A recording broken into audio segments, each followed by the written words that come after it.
पति पत्नी रहा करते थे। भगवान की कृपा से उनके घर में किसी चीज की कमी नहीं थी। सारे सुख उनके घर में मौजूद थे।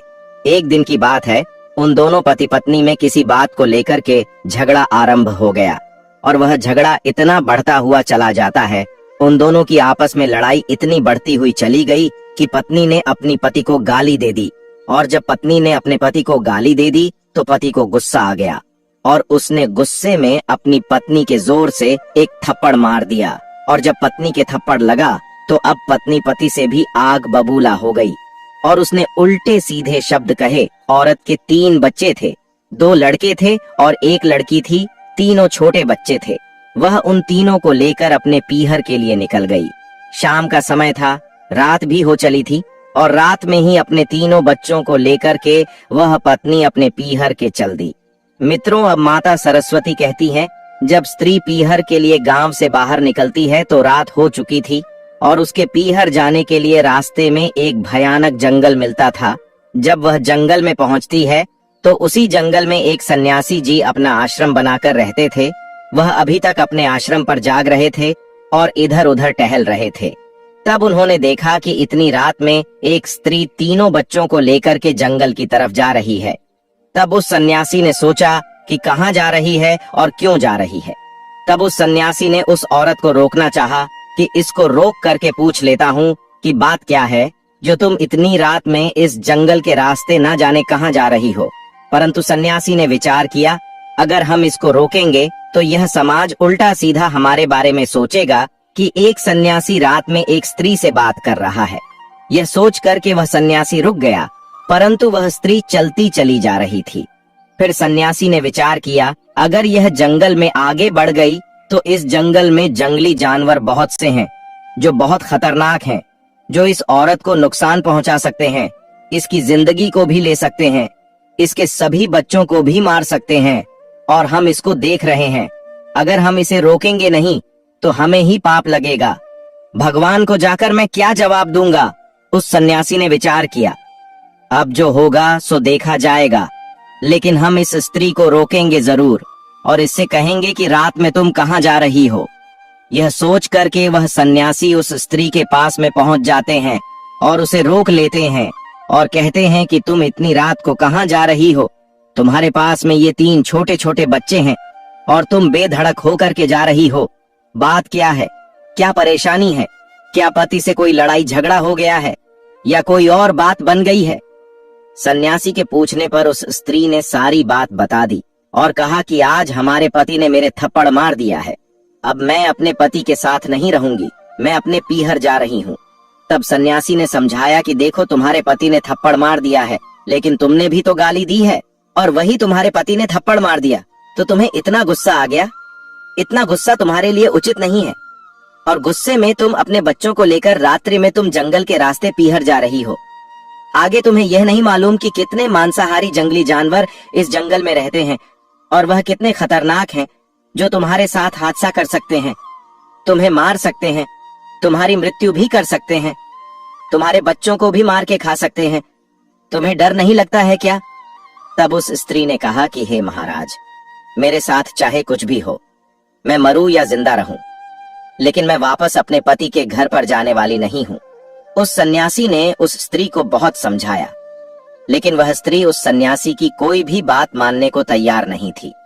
तब साधु ने कहा, ठीक है, जब तुम वापस अपने पति के घर पर नहीं जाओगी तो हमारी बात सुनो। आज रात्रि में तुम यहीं ठहरो मेरे आश्रम पर, और जब सवेरा हो जाए तब तुम दिन में निकल जाना, तब तुम अपने पीहर चली जाना। अब वह स्त्री उस सन्यासी की बात सुनकर सहमत हो जाती है और उसने कहा, ठीक है, मैं रात्रि में आपके यहाँ रुकती हूँ, सुबह होते ही निकल जाऊंगी। इधर आश्रम पर वे महात्मा जी उस स्त्री सहित उनके बच्चों को अपने आश्रम की कुटिया के अंदर ले जाते हैं, क्योंकि समय भी ज्यादा हो चुका था। रात्रि के समय उस स्त्री और बच्चों को बहुत तेज भूख लगी हुई थी। तब महात्मा जी ने उन सभी के लिए दोबारा से भोजन बनाया, उस स्त्री और उसके बच्चों को खिलाया और उससे कहा कि हमारी कुटिया के अंदर आप लोग सो जाएं और हम बाहर सो जाएंगे। और वही हुआ भी। वह स्त्री अपने बच्चों को लेकर सन्यासी महाराज की कुटिया के अंदर सो गई और इधर जो सन्यासी था वह बाहर सो गए। अब सन्यासी को मच्छर तो काट रहे थे, लेकिन सन्यासी उस कष्ट को, उस परेशानी को सहते रहे और पूरी रात बाहर लेटे रहे। जब सवेरा हुआ तो उस स्त्री ने कहा कि सन्यासी जी, अब मैं अपने पीहर जाऊंगी। तब सन्यासी ने जवाब दिया, ठीक है, तुम्हारी जैसी मर्जी। अब वह स्त्री अपने पीहर के लिए जंगल के रास्ते चल दी। यात्रीगण जो थे वह भी चलने लगे थे, इसलिए जंगली जानवरों अब उसे कोई खतरा नहीं था। वह स्त्री चली जा रही थी। चलते चलते वह अपने पीहर में पहुंच जाती है, और जब वह पीहर में पहुंची तो उसके माता और पिता ने देखा कि हमारी बेटी यहाँ आई है। 3 बच्चे साथ में हैं, लेकिन इसका पति साथ में नहीं है। और वह लोग उसके चेहरे की ओर देखते हैं तो उसका चेहरा लाल था और क्रोध से उसकी आंखें भी लाल थीं।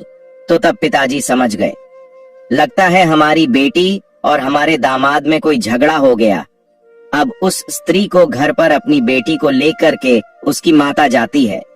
फिर पिता ने पूछा कि बेटी, क्या बात है, तुम्हारा पति तुम्हें छोड़ने के लिए यहाँ क्यों नहीं आया? क्या आपस में तुम लोगों में कोई झगड़ा हो गया है? क्या बात है, हमें सच सच बताओ। उस बेटी ने अपने पिता से अपने पति के साथ किए हुए झगड़े की बात बता देती है। वह कहती है कि हम लोगों में झगड़ा हुआ और हमारे पति ने हमें थप्पड़ मार दिया। अब मैं अपने पति के साथ में कभी नहीं रहूंगी, अब मैं तो आपके यहाँ पर ही रहूंगी। अब पिता ने कहा कि बेटी, वह बात तो सही है कि आपके पति ने आपके थप्पड़ मारा है, यह उन्होंने गलत किया, लेकिन ताली एक हाथ से नहीं बजती है, ताली दोनों हाथ से बजती है। आपने भी कुछ कहा होगा, ऐसा तो नहीं है कि बिना कुछ कहे ही हमारे दामाद ने तुम्हारे थप्पड़ मार दिया हो। सच सच बता, बात क्या है? परंतु उसने गालियां देने वाली बात को छिपा ली और कहा कि नहीं पिताजी, मेरा कोई दोष नहीं था, मेरी कोई गलती नहीं थी। बिना कुछ कहे ही थोड़ी सी नाराजगी पर हमारे पति ने मुझे थप्पड़ मार दिया। अब मैं मर तो सकती हूँ, लेकिन दोबारा लौट करके अपने ससुराल नहीं जाऊंगी। या तो आपके यहाँ रहूंगी या मैं अपनी आत्महत्या कर लूंगी। पिता ने जब यह सुना कि हमारी बेटी आत्महत्या की बात कर रही है तो वह पिता हड़बड़ा गया। उसने सोचा कि अगर इससे ज्यादा कुछ पूछते हैं तो यह कुछ भी कर सकती है, इसलिए यह सफर चल के आई है, इसे आराम करने देते हैं। अब वह स्त्री खूब आराम करती है, रात में रुकती है। अगला दिन जब होता है तब पिता फिर पूछता है। अपनी गलती को वह बेटी फिर से छिपा जाती है और सारा दोष, सारी गलती अपने पति पर ही डाल देती है। जब बेटी के यह शब्द पिता सुनता है तो कहता है, ठीक है बेटी, यहाँ पर रहिए। अब वह स्त्री दोस्तों अपने पीहर में पिता के घर पर रहने लगती है। अब उस स्त्री के जो ससुराल वाले थे, उस स्त्री के सास ससुर थे। वह सुबह को जब देखते हैं कि हमारी बहू घर पर नहीं है तो उन्होंने अपने बेटे को बुलाया और बेटे से पूछा कि बेटा, हमारी बहू कहाँ है, वह कहाँ गई है? तब बेटा कहता है कि मेरा उससे झगड़ा हो गया तो वह रात में बच्चों को लेकर के अपने पीहर चली गई है। पिता ने पूछा, बेटा झगड़ा क्यों हुआ? तब उस बेटे ने जवाब दिया, पिताजी, छोटी सी बात को लेकर के बात बढ़ती चली गई। पिता ने पूछा कि फिर तुम्हारी पत्नी तुम्हें छोड़ करके क्यों चली गई? लगता है तुमने अपनी पत्नी के साथ कोई गलत सलूक किया है, हमें सत्य बताओ कि तुमने अपनी पत्नी के साथ कौन सा सलूक किया है। तब वह बेटा कहता है कि हमने अपनी स्त्री के थप्पड़ मार दिया। इसी बात को लेकर के वह नाराज हो गई और अपने पीहर चली गई। तब पिता ने पूछा, बेटा तुमने थप्पड़ क्यों मारा, बात क्या थी? तब उस बेटे ने बताया कि पिताजी, मेरी पत्नी ने मुझे गालियां दी, इसीलिए मुझे गुस्सा आ गया और हमने उसे थप्पड़ मार दिया। फिर पिता ने समझाया, बेटा तुमने गलत किया है, तुम नहीं जानते हो, स्त्री घर की लक्ष्मी होती है और जिस घर में स्त्री नहीं होती है वह घर शमशान के समान हो जाता है। उस घर में कोई भी हादसा हो सकता है, कुछ भी नुकसान हो सकता है, इसलिए घर की गृहिणी लक्ष्मी होती है। तुमने उसके साथ गलत किया, इसलिए वह गुस्सा होकर पीहर चली गई। ऐसा करो, तुम जाकर के अपनी पत्नी को अपने ससुराल से यहाँ बुला लाओ, मुझे अपनी बहू के बगैर अच्छा नहीं लगता है। तब बेटे ने कहा, पिताजी उसने हमें गालियां दी हैं, हम उसको कैसे बुला लाए? घर की बहू लक्ष्मी तो होती है, मैं भी मानता हूँ कि एक स्त्री घर की लक्ष्मी होती है, लेकिन लक्ष्मी वाले उसने काम नहीं किए हैं, वह तो कुलकीणी है। अरे उसने मुझे गाली दी है और हम उसको बुला लाए, उसके अंदर तो कोई भी लक्ष्मी का चरित्र हमें तो नजर ही नहीं आता है कि वह लक्ष्मी हो सकती है। अरे पिताजी, आप नहीं जानते, वह किसी का सम्मान करना नहीं जानती है, वह आपका भी सम्मान करना नहीं जानती है। वह आपकी भी सेवा नहीं करती है। अगर हमसे मिलने वाला कोई हमारा दोस्त आ जाता है तो वह उससे ईर्ष्या करने लगती है, उल्टा सीधा बड़बड़ाने लगती है और उससे जलने लगती है। अब पिताजी, आप ही बताइए कि जिस इंसान का समाज में व्यवहार सही नहीं है, जिस इंसान को 4 व्यक्ति जानते नहीं हैं, वह इंसान किस काम का है? इसलिए हमारे मिलने वाले तो आएंगे। स्त्री का कर्तव्य होता है कि जो भी व्यक्ति पति के मिलने आए तो उनका आदर करें, सम्मान करें, उनको खिलाए पिलाए, उनके लिए भोजन बनाए।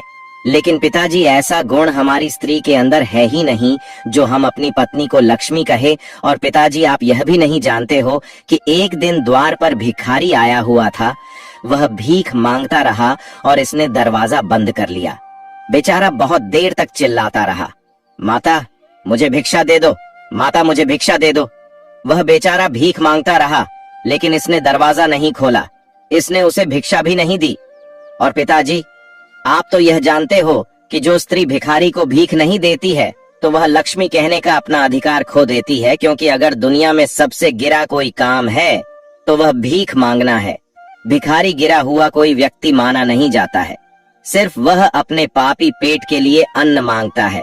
और अगर उसको कोई भीख नहीं देता है तो वह इंसान उससे भी गिरा होता है। इसलिए मेरी पत्नी के अंदर लक्ष्मी वाला हमें कोई व्यक्तित्व जान ही नहीं पड़ता है, लक्ष्मी वाला कोई रूप नजर ही नहीं आता है। मैं कैसे इसको ससुराल जाकर बुला लाऊं? तब वह पिता उसे समझाता है कि बेटा, तुम समझोगे नहीं, तुम अज्ञान जैसी बातें कर रहे हो। यह मैं मानता हूँ कि तुम्हारी पत्नी के अंदर कोई लक्ष्मी वाला रूप नजर नहीं आता है। वह तुम्हारे मिलने वालों से, अर्थात कोई भी भिखारी आए, उसका सम्मान नहीं करती है, तुम्हें गालियां देती है, यह मैं मानता हूँ। तुम झूठ नहीं बोल रहे हो। लेकिन पति का धर्म अभी तुम नहीं जानते। पति का धर्म यह होता है कि अगर पत्नी पति को गालियां देती है तो वह भूल तो कर रही है। हो सकता है उसमें बुद्धि की कमी हो सकता है गालियां देने के बारे में उसे ज्ञान ना हो कि मैं यह क्या कर रही हूँ जो अपने पति को गाली दे रही हूँ। इस तरह से अपनी पत्नी को समझाना पति का धर्म होता है। अगर पत्नी गलत रास्ते पर जा रही है या गलत रास्ते को अपना रही है, किसी का सम्मान नहीं कर रही है, न अपने पति का सम्मान कर रही है, न अपने परिवार का सम्मान कर रही है, तो पति का सबसे बड़ा धर्म होता है उसे समझाने का, कि पति उसे समझाए और उसे अवगत कराए, उसके अंदर ज्ञान भरे अज्ञानता को मिटाए। यह पति का काम होता है। पति अपनी पत्नी को समझाए कि ऐसा काम तुम्हारे लिए उचित नहीं है। लेकिन तुमने क्या किया? उसके थप्पड़ मार दिया। तुमने थप्पड़ तो मार दिया, लेकिन तुमने अपनी पत्नी को समझाया नहीं। यही तुमने गलत किया है। हमारा आदेश है बेटा, तुमने भूल की है, इसलिए तुम अपने ससुराल जाओ और अपनी पत्नी को जल्दी से बुलाकर लाओ। अब पिता के समझाने के बाद वह बेटा कहता है, ठीक है पिताजी, आप जैसा ठीक समझते हैं, हमारे लिए मैं वैसा ही करूंगा। लेकिन हमें उसके अंदर लक्ष्मी का रूप कोई नजर आता ही नहीं है। मेरी कैसे उससे बनेगी? पिता ने कहा, बेटा, फिर वही अज्ञानता वाली बातें तुम अपने अंदर सोच रहे हो। पहले उसे बुला करके तो लाओ, मैं उसे समझाऊं और तुम भी समझाना। देखना वह कैसे अपने अच्छे रास्ते पर नहीं आती है। पिता की बात को सुनकर वह बेटा अपनी पत्नी को बुलाने के लिए ससुराल को चला जाता है। जब वह ससुराल को जा रहा था तो वह भी उसी रास्ते से जा रहा था जिस रास्ते से उसकी पत्नी अपने बच्चों को लेकर के पीहर गई थी। वही जंगल का रास्ता था। जब वह जंगल में पहुंचता है तब वह देखता है कि उसकी छोटी सी बेटी की एक चप्पल नीचे जमीन पर पड़ी हुई है। जब उसने अपनी बेटी की चप्पल देखी तो वह घबरा गया। उसने सोचा, इस जंगल में हमारी पत्नी और बच्चों के साथ कोई दुर्घटना तो नहीं हो गई, कोई हादसा तो नहीं हो गया? हमारी बेटी की चप्पल एक कैसे पड़ी है? उसने हिम्मत को बांधा और चलता हुआ चला गया। जब वह अपने ससुराल पहुंचा तब उसकी पत्नी दरवाजे पर अपने बच्चों के साथ खड़ी हुई थी, और जैसे ही वह अपने पति को आता हुआ देखती है तो वह अपने बच्चों से कहती है कि बच्चों, तुम्हारे पिताजी आ गए हैं, उनके पास जाओ बच्चों को। वह उनके पिता के पास भेज देती है और खुद दरवाजा बंद करके अंदर कमरे में चली जाती है। वह बच्चे अपने पिता के पास में जाकर के उनके शरीर से लिपट गए और अपने पिता से प्यार करने लगे, और वह पिता भी अपने बच्चों से प्यार करने लगा। अब वह रात में अपने ससुराल में ही रुकता है। तब उसके सास ससुर अपने दामाद का खूब सम्मान करते हैं। रात भर ठहरने के बाद जब सवेरा होता है तब वे माता पिता उस बेटे के सास ससुर अपनी बेटी को बुलाते हैं और अपने दामाद के पास अपनी बेटी को लेकर पहुंचते हैं और वह अपने दामाद से कहते हैं कि बेटा, तुम लोगों में झगड़ा हुआ तो तुमने अपनी पत्नी के थप्पड़ क्यों मारा? ऐसा तुमने क्यों किया? इसकी कोई गलती भी नहीं थी। ये कह रही है कि हमारी तो कोई गलती नहीं थी, थोड़ी सी नाराजगी थी, थोड़ा सा झगड़ा हुआ और इसी बात को लेकर के तुमने हमारी बेटी के थप्पड़ मार दिया। तुमने ऐसा क्यों किया, क्या बात है? तब उसने कहा कि देखिए पिताजी, आपकी बेटी अपने दोष तो बताएगी नहीं, इसने सारे दोष मेरे ही बताए होंगे, ये मैं जानता हूँ, लेकिन इसकी गलती है। अब ससुर ने पूछा, बेटा वही तो मैं जानना चाहता हूँ कि इसकी गलती क्या है। जो बात सत्य हुई थी उस दामाद ने अपने ससुर से बता दी कि थोड़ी सी बात को लेकर के झगड़ा हुआ और इसने हमको गालियां दी, और जब इसने गालियां दी तब मुझे गुस्सा आ गया और मैंने इसे थप्पड़ मार दिया। और पिताजी आप ही बताइए, हमारी परंपरा कहती है कि स्त्री घर की लक्ष्मी होती है और जब लक्ष्मी पति का सम्मान नहीं करेगी, उसे गालियां देगी, तो इससे गलत बात एक स्त्री के लिए क्या हो सकती है? इसलिए मैंने इसे थप्पड़ मार दिया। पिता ने जब अपनी बेटी की इस हरकत को सुना तब वह अपनी बेटी से कहता है कि बेटी, तुमने ऐसा ही किया था क्या? फिर तो तुमने हमसे झूठ बोला है और तुमने अपने पति को गालियां दी हैं। तब वह बेटी चुपचाप खड़ी रही। तब पिता को गुस्सा आ गया और उसने कहा, तुम हमारी बेटी होने से पहले एक स्त्री हो, अब तुम किसी की पत्नी भी बन चुकी हो, और स्त्री होने के बाद अब तुम माँ भी बन चुकी हो। तुम्हारे 3 बच्चे हैं, तुमने ना तो अपने पति का धर्म निभाया और ना तुम अपने सही तरीके से अपने माँ बनने का भी धर्म निभा रही हो। तुम ऐसे बच्चों को लेकर के यहाँ चली आई। तुम्हें अपने बच्चों के आगे के लिए, भविष्य के लिए कोई चिंता नहीं है, जो तुम अपने ससुराल को छोड़ करके चली आई। अच्छी बात तो यही है कि तुम हमारे दामाद के साथ पुनः अपने ससुराल को लौट जाओ। तब वह बेटी कहने लगी कि पिताजी, मैं मर तो सकती हूँ, लेकिन मैं अपनी ससुराल इनके साथ कभी नहीं जा सकती। पिता ने समझाया कि बेटी, तुम जन हो, तुम्हारे अंदर अभी क्रोध भरा हुआ है और यह अज्ञान तुम्हें ले डूबेगा। हमारा नुकसान कुछ नहीं होगा। मेरा जो धर्म था मैंने निभा दिया, तुम्हारा विवाह कर दिया, तुम्हें सुव्यवस्थित कर दिया। अब तुम्हारा धर्म है कि तुम्हें क्या निभाना है और कैसे चलना है। ठीक है, अगर तुम हमारे यहाँ रहती हो तो कितने दिन तक रहूंगी? जरा अपने अंदर से विचार करो और सोचो। हम जब तक जीवित हैं तब तक तो तुम यहाँ रह सकती हो, लेकिन हमारी जिंदगी का भी कोई भरोसा नहीं है, क्योंकि हम अब बूढ़े हो चुके हैं और कब हम लोग इस दुनिया को छोड़ करके चले जाएं, इसका कोई ठिकाना नहीं है। लेकिन हमारे जाने के बाद यह मैं नहीं मानता हूं कि तुम्हारे भाई और भाभी तुम्हें सही तरीके से रखेंगे या नहीं हो सकता है। तुम्हें ताने मारे तुम्हारा अपमान करें, जो आज तुम क्रोध कर रही हो, जो तुम्हें आज दुख हो रहा है अपने पति के थप्पड़ मारने का, इससे ज्यादा दुख तुम्हें उस दिन होगा जब तुम यहाँ रहोगी। मेरे जाने के बाद तुम्हारे भैया भाभी तुम्हारा अपमान करेंगे, तुम्हें नीची नजर की दृष्टि से देखेंगे, तो उस दिन बेटी तुम्हें बहुत ज्यादा दुख होगा। इसीलिए बेटी, हमारी बात को मानो, क्योंकि बेटी का घर ससुराल ही होता है। बेटी के लिए अगर कहीं स्वर्ग होता है तो वह ससुराल ही होता है। बेटी, हमारे लिए तो तुम पराई हो गई हो।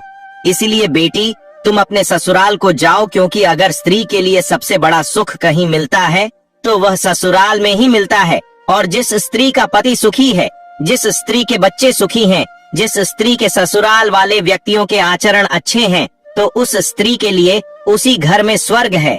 इस तरह से उस पिता ने अपनी बेटी को समझाया और कहा है कि बेटा, पति पत्नी में थोड़ा बहुत तो लड़ाई झगड़ा चलता ही रहता है, लेकिन इस तरह से तुम्हें क्रोध नहीं करना चाहिए और इस तरह से पति को गाली भी नहीं देना चाहिए। जिस तरह से पति मजबूर होकर के तुम्हें मारे या तुम्हारा अपमान करे, इसलिए पहले स्वयं सुधार करो और उसके बाद में दूसरे को सुधारने की बात करो। कहते हैं ना कि खुद सुधरो तो संसार सुधरे। इसलिए बेटा, हमारी बात यह गांठ को बांध लो। अगर तुम्हें जीवन में सुखी रहना है तो अपने सास ससुर की सेवा करना, अपने पति की सेवा करना, अपने बच्चों को सही तरह से पालना, यही तुमको सुख देगा। तब वह स्त्री अपने पिता के कहे अनुसार अपने पति से क्षमा मांगती है और अपने पिताजी से कहती है कि पिताजी, हमारे अंदर अज्ञान था। मैं तो यही जानती थी कि पिता के यहाँ सारी जिंदगी में रह सकती हूँ, अपना जीवन गुजार सकती हूँ, लेकिन आज मुझे यह मालूम हुआ कि बेटी पराया धन होती है। बेटी के लिए सर्व सुख अगर कहीं मिलता है तो ससुराल में मिलता है, पिता के यहाँ नहीं मिलता। पिता के यहाँ तो जब तक मिलता है जब तक बेटी कुंवारी रहती है। शादी होने के बाद अगर सुख मिलता है तो ससुराल में मिलता है, और पिता का घर तो एक रिश्तेदारी की तरह हो जाता है। पिताजी, मैं आपसे क्षमा चाहती हूँ। अब हम दोबारा शिकायत का मौका आपको कभी नहीं देंगे। अब उस स्त्री के माता पिता खुश हो जाते हैं और हंसी खुशी के साथ बहुत कुछ दान दहेज दे करके एक पोटली में वह दान दहेज बांध देते हैं और अपने दामाद और बेटी को विदा कर देते हैं। वह पोटली जिसमें दान दहेज था, उसको लेकर अपनी पत्नी और बच्चों को लेकर के पति अपने घर के लिए चल देता है। वह उसी जंगल के रास्ते से आ रहा था। अब वह पति पूछता है कि हमें अपनी बेटी की इस रास्ते में चप्पल मिली थी। तब मैं घबरा गया। ऐसा क्यों हुआ? तुम रात में कहाँ रही, कैसे आई? तब वह पत्नी कहती है कि हे स्वामी, मैं रात में आ रही थी तो एक सन्यासी ने मुझे रोक लिया था, और जब सवेरा हुआ तब मैं वहां से निकली। जाते समय सन्यासी ने कहा था कि पुत्री, जब तुम कभी भी जिंदगी में लौटकर अपनी ससुराल में आओ तो हमसे मिलकर के जाना। तब पति कहने लगा, ठीक है, चलो महात्मा से मिलकर के ही चलते हैं, क्योंकि वह आश्रम रास्ते में ही पड़ता था। अपनी पत्नी और बच्चों के साथ वह पति महात्मा जी के आश्रम पहुंच गया। तब वह महात्मा स्नान कर रहे थे। जब महात्मा जी ने उस स्त्री को देखा तो वह पहचान गए कि यह तो वही स्त्री है जो रात में मेरी कुटिया में ठहरी हुई थी। सन्यासी की ओर आते हुए वह पति पत्नी और बच्चों से वह सन्यासी कहता है, हे अभिभावकों, आप सभी अभी वहां विश्राम करो। मैं स्नान और पूजा करने के बाद तुमसे अभी मिलने के लिए आता हूँ। महात्मा स्नान करते हैं, पूजा पाठ करते हैं, उसके बाद में उनके पास पहुंचते हैं। वह सन्यासी कहते हैं कि बेटी, उस दिन मैंने समझाया था, लेकिन तुमने हमारी बात को नहीं माना। स्त्री के लिए सर्व सुख अगर है तो ससुराल है, और आज तुम लौट करके आ ही गई। वह स्त्री महात्मा से क्षमा मांगती है और कहती है कि हे महाराज, हमसे गलती हो गई थी और क्रोध में आकर के मैं अपने पीहर चली गई थी, लेकिन हमें आज मालूम हुआ आप सत्य कह रहे थे कि स्त्री के लिए सर्व सुख उसके पति और उसके ससुराल के लोगों की खुशी होती है। और अब वह पति पत्नी महात्मा से आज्ञा लेने के बाद वह स्त्री अपने पति के साथ में अपनी ससुराल चली आती है और अपने सास ससुर के पास जाकर के उनके चरणों में गिर जाती है और उनसे क्षमा मांगती है कि हे पिताजी, आज के बाद मैं कभी रूठ करके अपने पीहर नहीं जाऊंगी। आप लोगों की सेवा करूंगी, अपने पति की भी सेवा करूंगी। धीरे धीरे उसके घर में सुख और शांति हो जाती है और किसी भी चीज की कमी नहीं रहती है। दोस्तों, मैं अब आपको दूसरी कथा सुनाना आरंभ करता हूँ। मित्रों, किसी नगर में रामू नाम का एक किसान रहता था। उस किसान के घर में 2 जुड़वा बच्चे पैदा होते हैं। उन दोनों जुड़वा बच्चों में से एक पुत्र था और दूसरी पुत्री थी। उस किसान ने अपने पुत्र का नाम संजीव रखा और अपनी पुत्री का नाम कोमल रखा। एक समय के बाद उस किसान की संतानें बड़ी हुईं, तो उन दोनों की आयु धीरे धीरे एक दिन विवाह करने के योग्य हो गई। तब किसान को अपने बच्चों की विवाह की चिंता सताने लगती है। एक दिन किसान किसी कार्य से अपने पड़ोस के एक शहर में जाता है। वह एक व्यापारी के घर में गया हुआ था। वहां पर उसे उस व्यापारी का पुत्र पसंद आ जाता है। अब घर आकर वह यह बात अपनी पत्नी से बताता है और उस व्यापारी के पुत्र के साथ में वह अपनी बेटी कोमल का विवाह कर देता है। उससे जितना हो सका वह किसान अपनी पुत्री के विवाह में कोई कमी नहीं छोड़ता है। इस प्रकार से कोमल अपने पिता के यहाँ से विदा होकर अपने ससुराल चली जाती है। उस किसान ने अपनी बेटी का विवाह करने के बाद वह किसान अपने पुत्र के विवाह के बारे में सोचने लगता है। उस किसान के मन में यह चल रहा था कि मेरी बेटी तो अपने घर की हो गई है, मैंने उसका विवाह एक बहुत ही अच्छे घराने में कर दिया है। अब मुझे अपने पुत्र के बारे में सोचना चाहिए और मुझे उसका विवाह भी कर देना चाहिए। यदि मेरे पुत्र का विवाह समय पर हो गया तो मैं अपना बचा हुआ शेष जीवन अपनी बहू और अपनी पत्नी के साथ में रहकर आराम से व्यतीत करूंगा।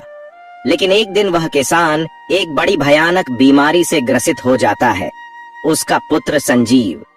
जब वह अपने पिता को ऐसी हालत में देखता तो वह अपने पिता की ऐसी हालत को देखकर वह बहुत ही ज्यादा दुखी हो जाता है और उसके बाद में अपने पिता का अच्छे से अच्छे वैद्य से इलाज करवाता है और अपने पिता के लिए महंगी से महंगी दवाइयां लेकर आता है, परंतु उसके पिताजी की हालत में कोई सुधार नहीं हो रहा था। धीरे धीरे करके उस किसान की सारी धन संपत्ति पिता के इलाज में चली जाती है। इस प्रकार अपने पिता का इलाज कराते हुए वह किसान का पुत्र संजीव अब बहुत ही गरीब हो जाता है। इतना इलाज करने के बावजूद भी उसके पिता की हालत में किसी भी प्रकार का कोई सुधार नहीं हो रहा था। जब कोई भी दवाई उस किसान की बीमारी में काम नहीं करती है, तो एक दिन वह किसान अपने बेटे संजीव को अपने पास बुलाता है और अपने बेटे संजीव से कहता है कि हे पुत्र, जब भी कोई काम मनुष्य के सामर्थ्य से बाहर हो जाए या फिर उस काम का कोई समाधान ना मिले, तो फिर ऐसे समय में उस काम को ईश्वर के भरोसे छोड़ देना चाहिए। इसलिए पुत्र, अब तुम मेरी चिंता छोड़ो और तुम अब अपने भविष्य के बारे में सोचो। मेरा क्या है, आज नहीं तो कल मुझे इस संसार को छोड़कर जाना ही है। हे पुत्र, मैंने अपनी जिंदगी को बहुत अच्छे से जिया है। मैं भगवान का धन्यवाद करता हूँ कि मुझे तुम्हारे जैसा पुत्र मिला है। मेरी तो जिंदगी अब बहुत ही जल्द समाप्त होने वाली है, परंतु तुम्हारे सामने तो तुम्हारी पूरी जिंदगी पड़ी है। इसलिए हे पुत्र, अब तुम मेरी चिंता करना छोड़ो और अपना विवाह करके अपनी घर गृहस्थी बसा लो। मैं अपने जीते जी अपनी बहू को देखना चाहता हूँ, तुम्हें खुश देखना चाहता हूँ। हे पुत्र, तुम मेरी बस इतनी सी इच्छा पूर्ण कर दो। अब संजीव अपने पिताजी से कहता है कि हे पिताजी, अगर आपको मेरी शादी हो जाने पर खुशी मिलती है तो जैसा आपको उचित लगे आप वैसा करिए। इसके बाद वह गरीब किसान अपने पुत्र संजीव की शादी एक गरीब घर की कन्या से करवा देता है। संजीव की पत्नी बहुत ही संस्कारी थी, वह अपना पराया सब कुछ समझती थी। अब संजीव की शादी के कुछ दिनों बाद ही उसके पिता की मौत हो जाती है। संजीव के पास जो जमा पूंजी रहती है वह उसके पिता के अंतिम संस्कार में लग जाती है। मित्रों, जब संजीव एक दिन बिल्कुल ही कंगाल हो जाता है तो वह गांव के बाहर जाकर अपनी पत्नी के साथ एक झोपड़ी को बनाकर रहने लगता है। संजीव पहले से ही मेहनती तो था ही, अब वह दूसरों के खेतों में मेहनत मजदूरी करके अपना और अपनी पत्नी का पेट पालने लगता है। अब इधर बहन को जब पता चला कि उसके पिता की मृत्यु हो गई है तो वह भी दुखी हो जाती है। साथ ही उसे जब यह पता चलता है कि उसके भाई ने अपने पिता की सारी पूंजी को उनके इलाज में खर्च कर दिया है, तो संजीव की बहन कोमल, जिसका विवाह एक धनी व्यापारी के घर में हुआ था, उसे जब अपने भाई की स्थिति के बारे में पता चलता है तो वह धनवान बहन अपने गरीब भाई से घृणा करने लगती है। वह मन में सोचने लगी कि मेरा भाई अब तो बिल्कुल ही कंगाल हो चुका है, उसका घर जमीन सब बिक चुका है और अब उसके पास में एक फूटी कौड़ी भी नहीं बची है। यदि वह ऐसी हालत में वह मेरे ससुराल आता है तो उसे देखकर मेरी देवरानियां और जेठानियां मेरा बड़ा ही अपमान करेंगी और मेरा मजाक बनाएंगी कि तेरे मायके वाले तो बिल्कुल ही कंगाल है। अब ऐसे तो मेरे ससुराल में मेरी बहुत ही ज्यादा बदनामी हो जाएगी, अपनी बेइज्जती ना हो। इस डर से वह कोमल अपने सगे भाई से रिश्ता तोड़ देती है। ऐसे ही करते करते कुछ साल गुजर जाते हैं। इन बीते हुए सालों में संजीव को एक पुत्र हुआ और वह पुत्र कब 20 साल का हो गया उसे पता ही नहीं चला। इधर अब कोमल की भी संतानें बड़ी हो चुकी थीं। कुछ साल गुजरने के बाद एक दिन संजीव की बहन कोमल के लड़के का विवाह तय हो जाता है, लेकिन वह अपने भाई को निमंत्रण का आमंत्रण नहीं दिया।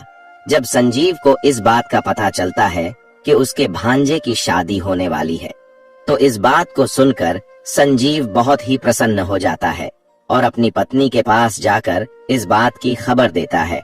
वह अपनी पत्नी से कहता है कि हे प्रिय, मेरी प्यारी बहन के पुत्र मेरे भांजे का विवाह तय हो गया है, हमें वहां चलना चाहिए। अब संजीव जो था वह बहुत ही ज्यादा गरीब हो चुका था। संजीव के पास चावल और वस्त्र खरीदने के लिए पैसे नहीं थे। अब संजीव अपनी बहन के घर जाने के लिए वह अपने मित्र से थोड़े से पैसे उधार लेता है। संजीव ने उधार लिए हुए पैसों से अपनी बहन कोमल और अपने बहनोई के लिए सुंदर सुंदर वस्त्र खरीदता है और उन कपड़ों को लेकर के संजीव सुबह अपनी बहन के ससुराल के लिए चल देता है। पैदल चलते चलते संजीव को सुबह से शाम हो जाती है। तब वह अपनी बहन के दरवाजे पर पहुंचता है और दरवाजे के एक तरफ जाकर के खड़ा हो जाता है। संजीव बेचारा दरवाजे पर खड़े होकर अपनी बहन कोमल के आने का इंतजार कर रहा था। तभी कोमल की जेठानी की नजर संजीव पर पड़ जाती है और वह संजीव को पहचान लेती है। संजीव को देखने के बाद कोमल की जेठानी जाकर कोमल से बताती है कि बहन कोमल, आज तेरा भाई तेरे घर आया है, जाकर देख तेरा भाई तेरे दरवाजे पर खड़ा है। जब कोमल ने अपनी जेठानी के मुख से ऐसी बातें सुनती है तो वह अपनी जेठानी से पूछने लगती है, दीदी, यदि तुमने मेरे भाई को द्वार पर खड़ा देखा है तो मुझे यह बताओ, मेरा भाई मेरे ससुराल में किस हालत में आया है और मेरे भाई ने आखिर कैसे कपड़े पहने हैं।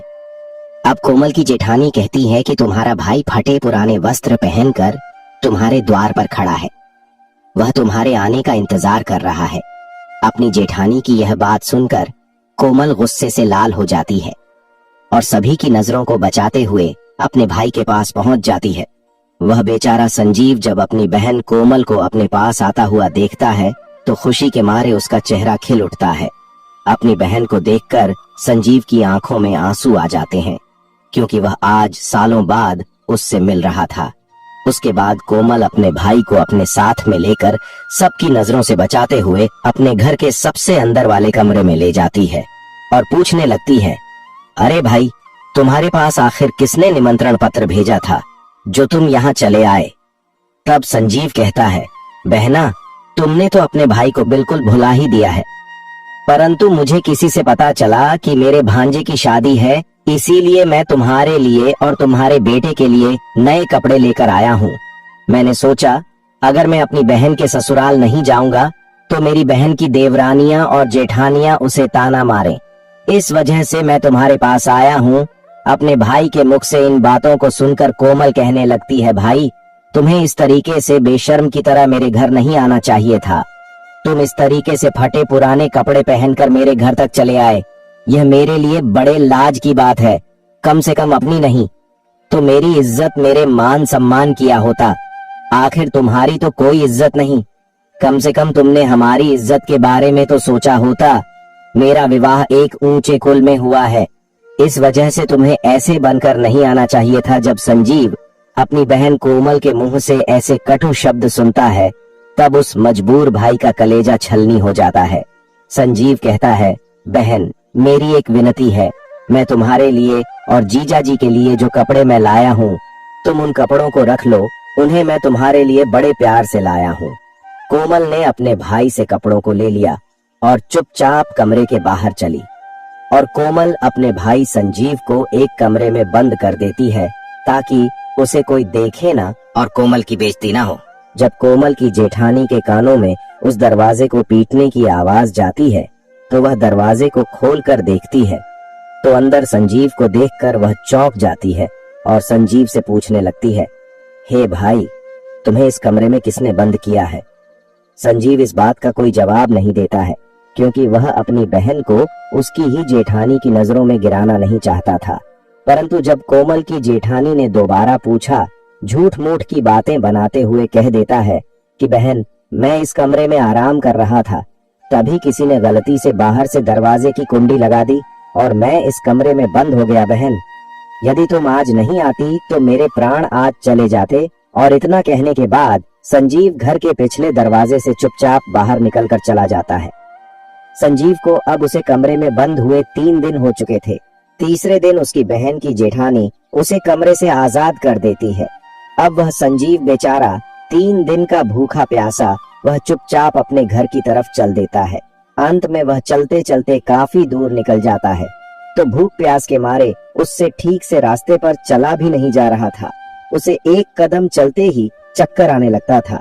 जब संजीव चलते चलते खूब थक जाता है और फिर संजीव का सर चकराता है और वह जमीन पर गिरने वाला ही होता है कि तभी वहां पर कहीं से एक बूढ़ी औरत आ जाती है और वह बूढ़ी औरत संजीव को जमीन में गिरने से पहले ही संजीव को पकड़ लेती है। अब जब संजीव को कुछ घंटों बाद होश आता है तो वह खुद को उस औरत की गोद में पाता है। अब वह तुरंत ही उठकर खड़ा हो जाता है और खड़े होने के बाद में उस बूढ़ी औरत से कहता है, हे माँ, तुम कौन हो। जिस बूढ़ी माँ की गोद में वह बेचारा संजीव लेटा हुआ था, वह बूढ़ी माँ साक्षात देवी माँ थी, क्योंकि संजीव की पत्नी राधा रोज उस देवी माँ की पूजा किया करती थी और पूर्ण श्रद्धा भाव से देवी माँ की भक्ति किया करती थी। इसीलिए जब संजीव चक्कर खाकर गिरने वाला हुआ था तो उसी समय पर देवी माँ प्रकट होकर संजीव को संभाल लेती है। वह बूढ़ी माँ संजीव के प्रश्न का जवाब देते हुए कहती है कि मैं एक दुखिया हूँ और इस जंगल को अपना घर समझकर जंगल के बीचों बीच वास करती हूँ। तब संजीव उस बुढ़िया को प्रणाम करके अपने घर के लिए वहां से चलने को तैयार होता है। तभी उस समय पर बूढ़ी औरत कहती है, बेटा तुम कहाँ से आ रहे थे और इधर कहाँ को जा रहे हो? तब संजीव अपने बहन द्वारा किए गए बर्ताव को बताता है और कहता है, हे माँ, मेरे भांजे की शादी थी, इसी वजह से मैं अपनी बहन के घर गया हुआ था और इधर मेरा गांव है, मैं इधर अपने गांव के लिए जा रहा हूँ। तब बूढ़ी औरत संजीव से कहती है, बेटा यदि तुम बुरा ना मानो तो मैं तुमसे एक बात पूछना चाहती हूँ। तब संजीव कहता है, पूछो माँ, तुम मुझसे क्या पूछना चाहती हो? बूढ़ी औरत कहती है कि बेटा यदि तुम अपनी बहन के घर से आ रहे हो, जैसा तुमने मुझे बताया कि तुम्हारी बहन के यहाँ पर शादी थी तुम्हारे भांजे की, तो फिर तुम खाली हाथ कैसे अपने घर जा रहे हो? क्या तुम्हारी बहन ने तुम्हारे बच्चों और पत्नी के लिए कुछ नहीं भेजा है? तब उस बूढ़ी औरत के मुख से ऐसी बातों को सुनकर के संजीव की आंखों में आंसू आ जाते हैं। संजीव उस बूढ़ी औरत को सारी बात बता देता है कि कैसे उसकी बहन उसे कमरे में बंद कर देती है और उसके साथ एक दुश्मन जैसा व्यवहार करती है। परंतु संजीव अपनी बहन की बुराई उस बूढ़ी औरत से भी नहीं करना चाहता था। लेकिन उस बूढ़ी औरत ने ऐसे स्वर में पूछा कि संजीव को उसे सारी बात बतानी पड़ी।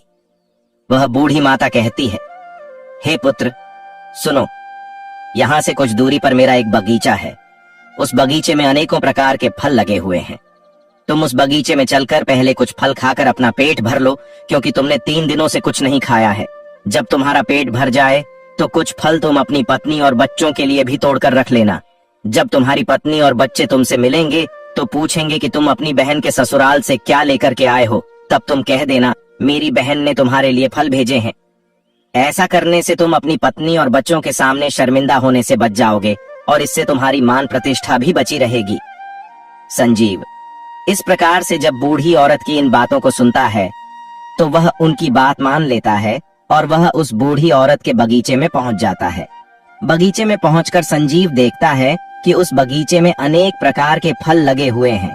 तब संजीव उन वृक्षों से फल तोड़कर खाने लगता है और जब उसका पेट भर जाता है तो कुछ फलों को तोड़ करके वह अपने थैले में रख लेता है। ये सब करने के बाद में संजीव उस बूढ़ी औरत से आज्ञा लेकर अपने घर के लिए चलने को तैयार होता है। तो वह बूढ़ी औरत संजीव से कहती है, हे पुत्र, जाते समय तुम मेरी इन 3 बातों को ध्यान से सुनते जाओ। ये तुम्हारे जीवन में बहुत ज्यादा काम आएंगी। अगर किसी भी मनुष्य को ध्यान से परखना है तो उस मनुष्य को यह 3 बातें अवश्य ध्यान में रखनी चाहिए। इस प्रकार से वह बूढ़ी औरत, जो साक्षात देवी का अवतार थी, वह संजीव को 3 बातें बताती हैं। उन 3 बातों को सुनकर कि संजीव अपने घर के लिए चल देता है। जब संजीव फलों से भरे हुए उस थैले को लेकर अपने घर पर पहुंचता है, तब संजीव का बड़ा बेटा और कुछ आसपास के छोटे छोटे बच्चे संजीव की पत्नी के पास आ जाते हैं और पूछने लगते हैं, आप बुआ के घर से आ रहे हो? आखिर बुआ ने हमारे लिए क्या भेजा है? संजीव ने जब बच्चों के मुंह से यह सुना, तब संजीव ने अपने हाथों का थैला अपनी पत्नी को थमा दिया और थैला देने के बाद संजीव घर से बाहर निकलकर अपने खेतों को चला गया, क्योंकि वह अपनी बहन के बर्ताव से परेशान था। वह अपने मन में सोच रहा था कि मेरी बहन इतनी निर्दय कैसे हो सकती है। शादी से पहले तो वह मुझसे बहुत प्यार किया करती थी। रक्षाबंधन पर वह मेरे लिए क्या कुछ नहीं करती थी।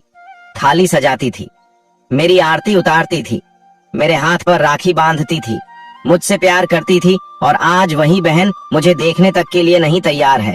और उसका कारण बस यही है कि मैं गरीब हो गया हूँ। इसी तरह के ख्याल संजीव के मन में चल रहे थे। संजीव बहुत ही परेशान था।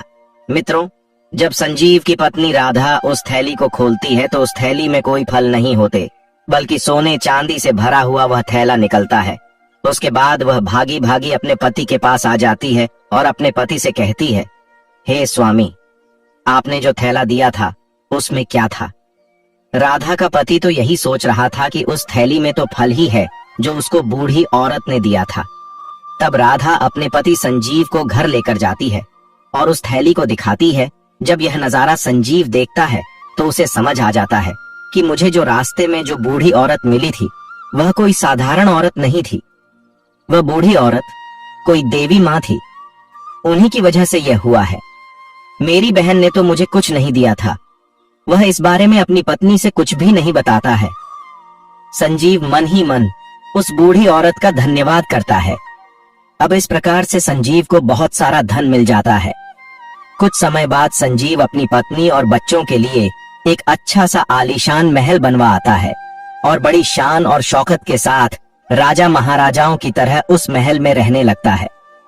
तो एक दिन संजीव की पत्नी राधा अपने पति से कहती है कि हे प्रिय, बहुत ही जल्द सावन का महीना आने वाला है और सावन के महीने में सभी स्त्रियां अपने पिता के घर जाती हैं। इसलिए तुम भी अपनी बहन के ससुराल जाओ और मेरी ननंद को मेरे घर बुला कर लाओ। इसी बहाने से वह अपने नहर को घूम जाएंगी, इसी बहाने से मैं भी अपने ननंद से मिल लूंगी। राधा ऐसी बात इसलिए बोल रही थी क्योंकि उसे यह लगता था कि उसके यह जो दिन बदले हैं उसके के पीछे उसकी ननंद का हाथ है। अब जब राधा ने संजीव से उसकी बहन को घर लाने की बात बोली, तब ऐसी बात सुनकर संजीव अपनी पत्नी के कहने पर एक बार फिर से अपनी बहन के ससुराल चल देता है और कुछ समय के बाद ही अपनी बहन के ससुराल पहुंच जाता है। अब संजीव एक बार फिर से अपनी बहन के उसी दरवाजे पर जाकर खड़ा हो जाता है, जिस दरवाजे पर वह कुछ दिन पहले आकर के खड़ा हुआ था। लेकिन अब उसकी पोशाक बदली हुई थी। जहां पहले फटे पुराने कपड़े हुआ करते थे, वहां अब राजा महाराजाओं वाले कपड़े थे।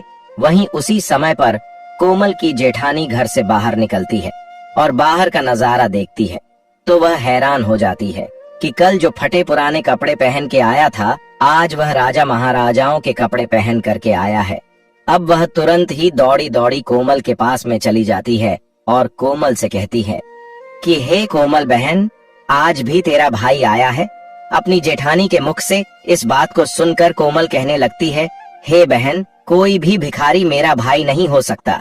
जब उसकी जेठानी बताती है कि कोमल तुम्हारा भाई आज भिखारियों की तरह नहीं, राजा महाराजाओं की तरह आया है, तुम्हारे भाई को देखकर ऐसा लग रहा है मानो जैसे वह किसी देश का राजा महाराजा हो। तुम्हारे भाई के आगे पीछे सैनिक हैं। तुम्हारे दरवाजे पर एक बड़ी सुंदर सजी हुई रथ गाड़ी खड़ी है। बहन, एक बार जाकर देखो तो। जब जैसे ही कोमल ने अपने भाई को एक राजा महाराजा के रूप को देखा तो अपने भाई के ठाठ बांट को देख करके कोमल एकदम चकित रह गई। वह सोचने लगती है कि कल तक तो मेरा भाई बिल्कुल ही भिखारी था, उसके पास तो पहनने के लिए वस्त्र भी नहीं थे, फिर अचानक एकदम से वह इतना अमीर कैसे बन गया। अब तो संजीव की बहन कोमल आरती का थाल सजाकर अपने भाई की आरती उतारने लगती है। उसके बाद में कोमल अपने भाई को बड़े ही आदर के साथ अपने घर में बुलाकर ले जाती है और अपने भाई से कहती है, हे भैया, मुझे क्षमा कर दीजिए, मेरी वजह से तुम्हें बहुत ज्यादा कष्ट और शर्मिंदगी उठानी पड़ी। मुझे तुम्हारे साथ ऐसा नहीं करना चाहिए था। अपनी बहन के मुख से इन बातों को सुनकर संजीव कहने लगता है कि बहना, कोई बात नहीं, उस समय पर हमारे दिन कुछ अच्छे नहीं थे। तुम्हारी गलतियों के लिए मैंने तुम्हें पहले ही क्षमा कर दिया था बहन। अब तुम इन बातों को छोड़ो और मेरे साथ मेरे घर चलने की तैयारी करो। बहन, मैं तुम्हें बुलाने के लिए आया हूँ। अब तुम्हें मेरे साथ में मेरे घर चलना है। तुम्हारी भाभी ने तुम्हें बुलाने के लिए मुझे यहाँ पर भेजा है। इतना सुनकर कि कोमल अब खुशी खुशी अपने भाई के घर पर चलने के लिए तैयार हो जाती है और तैयार होकर के कोमल अपने भाई के रथ में बैठ जाती है। इस तरीके से जब संजीव की बहन अपने नहर में पहुंचती है तो अपने भाई की शान और शौकत को देखकर एकदम से दंग रह जाती है। वह देखती है कि एक भव्य आलीशान महल है और महल के अंदर अनेक प्रकार के नौकर चाकर लगे हैं और अन्न के भंडार भरे हुए हैं। कोमल अपने भाई की ऐसी स्थिति को देखकर एकदम से हैरान रह जाती है और महल में पहुंचने के बाद संजीव की पत्नी राधा भी अपनी ननंद की खूब सेवा करती है। 7 दिनों तक वह उसे अपनी पलकों पर बिठाकर रखती है। राधा को लगता था कि यह सब शान शौकत हमारी ननंद की वजह से है। अपनी ननंद की मदद के कारण ही हम इस मुकाम पर पहुंचे हैं। संजीव ने कभी अपनी पत्नी को अपने अमीर होने की बात नहीं बताई थी। संजीव नहीं चाहता था कि उसकी पत्नी उसकी बहन से द्वेष करे कि यह सब उसकी बहन कोमल की वजह से नहीं, देवी माँ के आशीर्वाद से हुआ है। संजीव वह सब भूल गया था कि उसकी बहन ने उसके साथ पहले क्या व्यवहार किया था। जब संजीव का ऐसा व्यवहार संजीव की बहन कोमल देखती है तो वह मन ही मन बहुत शर्मिंदगी महसूस करती है कि मैंने अपने भाई को इतना कुछ कहा, फिर भी मेरा भाई मेरे बारे में कितना अच्छा सोचता है। और उसके बाद कोमल खुशी खुशी अपने घर चली जाती है। मित्रों, अगर अपने दोनों कथाओं को ध्यान से देखा है, सुना है, तो आपको पता चल गया होगा कि लोग बुरे वक्त में आपका मजाक क्यों बनाते हैं। और हमें कभी भी किसी भी इंसान के बुरे वक्त का मजाक नहीं बनाना चाहिए, क्योंकि जो आज उसके साथ हुआ है कल आपके साथ भी हो सकता है। मित्रों, ये कथाएं आपको कैसी लगी?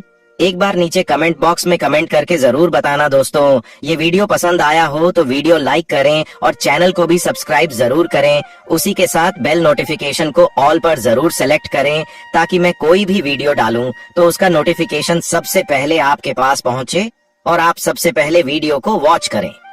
यहाँ तक वीडियो देखने के लिए आप सभी का बहुत बहुत धन्यवाद।